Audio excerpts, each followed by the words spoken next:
दोस्तों, लोग आमतौर पर किसी कब्रिस्तान का दौरा किसी अफसोसनाक वाक़ये पर करते हैं, जैसे कि मैयत दफनाना या दुनिया से गए अपने प्यारों की याद में जाना। हम अहमदाबाद में एक ऐसा ही कब्रिस्तान है जहां लोग अपने दोस्तों से मिलने और चाय पीने की गर्ज से जाते हैं। दरअसल लाल दरवाज़ा अहमदाबाद में कृष्णन कुटी नामी शख्स ने एक कब्रिस्तान में अपनी दुकान खोल दी थी।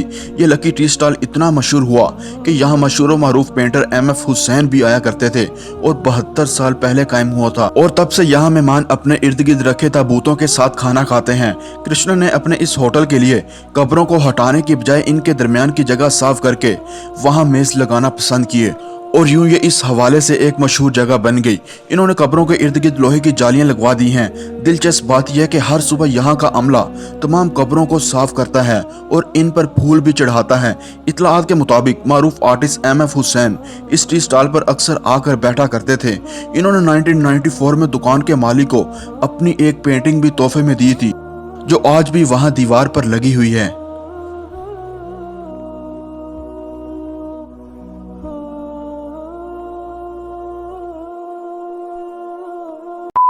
दोस्तों, वीडियो पसंद आई हो तो वीडियो को लाइक ज़रूर कर दें, और मज़ीद ऐसी इंटरेस्टिंग और इन्फॉर्मेटिव वीडियो देखने के लिए इस चैनल को सब्सक्राइब ज़रूर कर लें, और साथ बने बेल आइकॉन पर भी हिट कर दें ताकि इस चैनल की आने वाली हर नई वीडियो का नोटिफिकेशन आपको मिलता रहे। और अगर आप मुझे इंस्टा पे फॉलो करना चाहते हैं तो उसका लिंक नीचे डिस्क्रिप्शन में मौजूद है। अपना बहुत सारा ख्याल रखिएगा। अल्लाह हाफिज़।